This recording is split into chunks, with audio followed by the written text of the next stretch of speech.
Hey everyone, welcome to the stretching video in the extra section of your at-home program. Quite an important video to shoot, and I'll try and keep it as simple as possible and articulate it as best I can, but there's some sort of concepts in there, I can't even say concepts, that can be quite confusing, so I'll try and distill it as best I can. So firstly, why do our tissues get tight? So why do we feel tightnesses in the body, and what are some of the influences that cause those? So it can be sort of drummed down to about two things. Repeated movements, so repeatedly doing the same activity over and over again, whatever it may be. Say you're digging trenches. I don't know why you'd be digging trenches, but if you did this all day long, your body is going to react in a way and you'll get tightness and tension in muscles somewhere from the repeated activity. Other ones might be sustained behaviours. So best example, sitting down for long periods of time plays havoc on the body, on the system. Most notably, you read about the issues it has on the metabolic system and cardiovascular health and all those things. But in terms of what it does to the musculoskeletal system, it can affect everything. So, for example, if you just go into a hinge position, push your hips back, hands on top of your thighs there, scrunch up some skin in your hands, and then try and stand up straight. So that's basically what's happening to those hip flexors as you sit down for a long period of time. They're tightening up, they restrict your ability to fully extend as the hip as you get up, and then the body makes adaptations where it has to, potentially resulting in something like a forward head position, cervical extension through the back there. Now you're placing forces on the neck musculature here, the lower back musculature, maybe if you're typing on time, the shoulders are not rolling in, tight through here, weak and long through the back muscles. So, in terms of then the type of adaptations, the sort of tissue adaptations, skeletal, so we can get excessive, so kyphosis for example, where we have the thoracic spine rounding over, poor posture, cervical extension, so those sort of things are changes in our skeletal system which cause tissue adaptations. There are then nervous system adaptations. So the nervous system might react to a joint that is either weak or painful, and it'll lock those up and create a bit of tension. So for example, I've got arthritis in this right ankle, pretty bad, and what happens is I get a lot of tension through the muscles up around the calf and in around the foot, because my nervous system is saying, I don't like the stability of that joint. It feels like there's a bit of pain there. I'm going to lock it up and provide a bit of stability. That then causes tightness, which then also affects the mechanics of the way I work or the way I walk. So then the last one is looking at the muscular system. So, the muscular system, we can either get lengthened tissues, shortened tissues, ones that it can hypertrophy or atrophy. So you do strength training, you get hypertrophy, that causes greater sort of tension in the muscles. As you sort of lose muscle, we lose a bit of tension and stability in those muscles.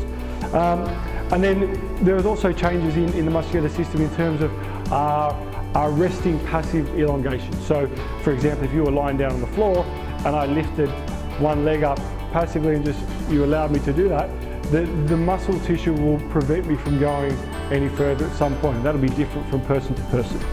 So that's why muscles get tight, because of the repeated behaviours, and the sort of tightnesses can manifest in, from skeletal changes, from nervous system changes, and from muscle adaptation changes.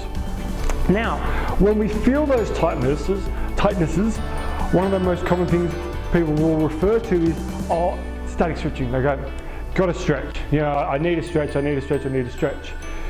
True in parts, but static stretching doesn't really address some of those issues. So for example, if I say for my ankle for example, if I don't fix the mobility restrictions in my ankle and improve the mechanics of that ankle, my brain is going to keep telling the muscles down there to tighten up and create tension. It also means that every time I walk and I step through, I can't get as much dorsiflexion in this foot, which means I can't extend this as much of the hip here. I get reduced muscle activity through the glute there and increased tension through quadratus lumborum on this side. So until I actually improve the mobility restriction there, I could be stretching my back till the cows come home, but this muscle is going to keep tightening up. The other issue with just static stretching is that unless you're a ballerina or a dancer or someone that needs to have really excessive range of motion, there's not really much need to be hanging out in those hypermobile positions.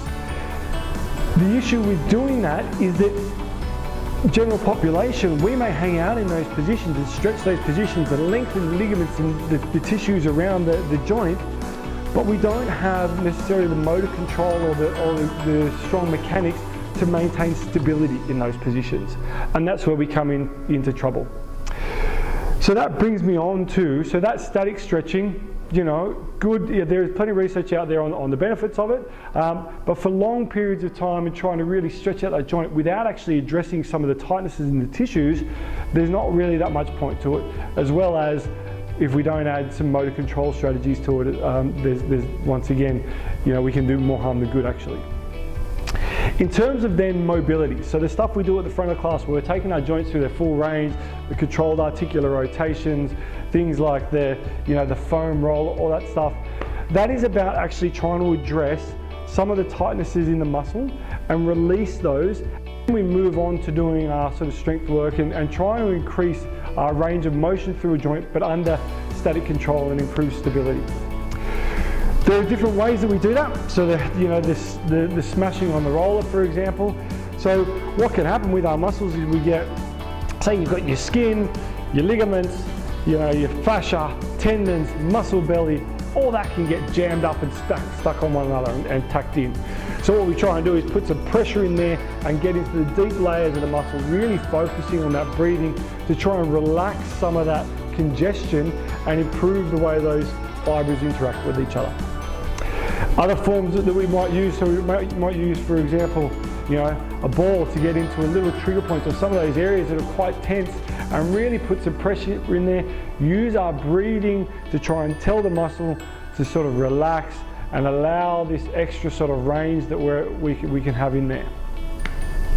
We also use contract relax, so where we go through, say for example, we might have our foot in a band, hamstring stretch, we come into our full range, then we try and push back against the band for you know, 5-second period, then relax and try and get a little bit more. It's a form of neuromuscular facilitation, which is basically teaching the brain and the body an proprioception mechanisms to allow us to gain more range through a joint.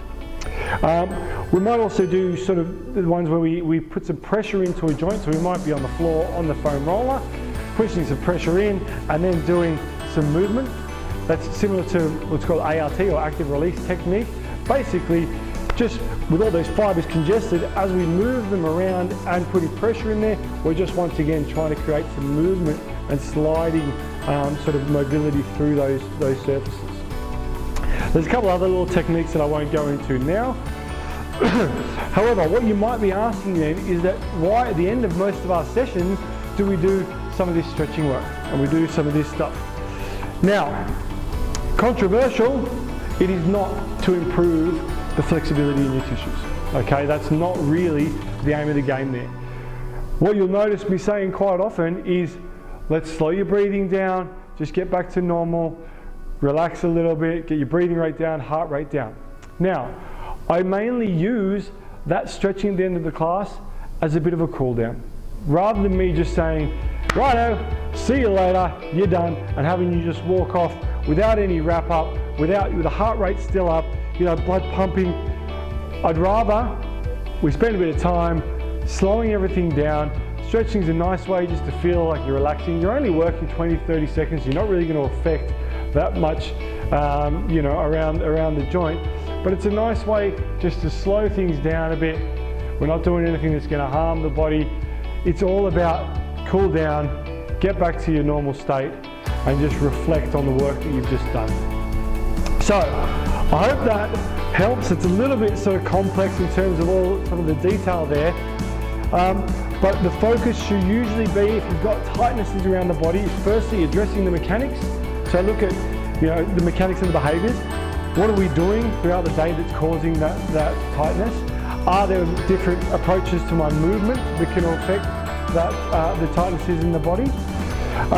And then once I've sort of addressed those issues, what other tools can I use to perform some daily maintenance and to perform some work on those tissues to try and reduce the restrictions and improve our ability to control our range around a joint with stability and efficiency.